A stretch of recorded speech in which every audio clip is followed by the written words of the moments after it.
In Minnesota, a Republican lawmaker just sponsored a bill I want you to see. It's 1 page long. It's called Senate File 2402. It is sponsored by a Republican state senator named Glenn Gruenhagen. And at first, it's only like 1 sentence long. It basically says, I want public schools to teach critical thinking skills. And I saw that and I'm like, oh, this sounds great. And a Republican is sponsoring this, even better. And then specifically what he says is, I want to insert this little paragraph to say that when we teach kids about critical thinking, we teach them the following thing. So let's read through the thing together, because it actually sounds really good at first. Here we go. This is the whole bill right here. Let's zoom in. All right, let's read through this together. To advance, I'll remove me so we can talk about this. To advance critical thinking skills in history and science, a school district must provide instruction to students in grades 9 to 12, exploring the contrast between the scientific facts on how sickness, disease, pain, suffering, and death relate to the existence of complex living organisms, and how sickness, disease, pain, suffering, and death are a consequence imposed by the creator of complex living organisms. Okay. What the hell is he saying there? He's basically saying we need to compare and contrast what science says about sickness, disease, and all that, and what God says about all of that. That's how he wants to teach critical thinking to children. And again, there were red flags going off the second you saw this, because let's just look at this phrase right here. The scientific facts about all this stuff. If you know anything about science, you know they use the word facts very sparingly. Like, that suggests this guy doesn't know what the word theory means in the context of science. And again, what is the, what does he say? The settled science somewhere?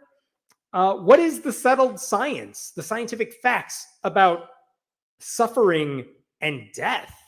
Those sound like philosophical concepts, not like we have a scientific view on suffering.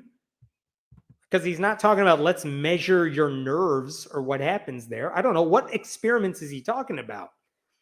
So this guy just wants his religious beliefs taught in science and history classes. He thinks sickness and disease are the result of God going, oogie boogie, I don't like you, and not germ theory and not viruses. He doesn't care about scientific facts or theories. So all of this is just a Trojan horse to shove his Christian faith into schools. And the amazing thing about this bill is that he has proposed an identical bill for like 2 of the past 3 years as well. Like, this is the 3rd time he's tried to do this that I could find. And the previous 2 times, everyone in the Minnesota legislature is like, let's just ignore this idiot. This is a dumb bill. We just won't do anything with it. Here's the guy, in case you want to do to be mad at. That's Gruenhagen. So yeah, his colleagues are like, let's just ignore it the first time. And then they ignored it the second time. And I was wondering what was going to happen here. And the good news, according to the National Center for Science Education, they wrote an update on this bill this week.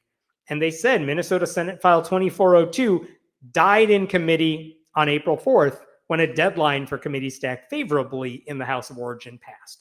So basically, deadline came and went, and they did nothing with this bill. So no one's even going to get a chance to vote on this. And that's good, because this sort of dumb bill should not come up for a vote. And I will say, even if it did come up for a vote, Minnesota has a Democratic-led Senate. The governor is still Tim Walz. It's not like they were going to sign this into law, but it does tell you Republican priorities. This is the sort of thing they want to do when it comes to education. Gruenhagen, by the way, ever since he got elected as a state senator, because before that he was a state representative, ever since he's been elected, he has been a climate denier. He is a Christian nationalist who think our rights come from God and not from laws or man or anything like that. I was kind of amazed that he didn't write anything about this bill on his social media pages when I went to go look. But if you go back a little while, this is something he did post from like 2022 that I saw. Here we go. He posted an article from David Barton, the Christian pseudo historian. So you know he's getting that information already. And it's this quotation from Ben Franklin, supposedly about God. But this is what this dude is posting on social media, just historical bullshit. This is what this guy is doing as an elected official. So again, Republicans like these, they're not interested in helping students learn. They definitely don't want to help them think critically. They just want to indoctrinate kids with Christian mythology under the guise of science and make it sound like they care about science, but they don't. That's it. That's the whole story. What other questions we got here before I move on to the next one? So is he saying Christians never get sick? That's an interesting one. No, I think he's saying if you do get sick as a Christian, you probably made the baby Jesus cry, and you should spend a lot of time thinking about what you did, because he knows what you were doing late at night by your computer. I think that's the gist of it. That's why you would get in trouble. The critical thinking in Christianity, teach kids to accept that God did it and shut up. Yep, that's how that works in churches. That's called critical thinking. That is theology, like not 101. That's the top tier of theology. Just shut up and listen. God did it. Go away. If I used Facebook, I would figure out a quick, snappy sentence explaining the difference between a scientific theory and a colloquial theory and let it loose on there. Oh, if you actually want a response, you should just say gravity is a theory, so you don't believe it, and let the commenters take it from there, and you just sign off of Facebook at that point. Just make everyone mad and leave. That's how you do Facebook.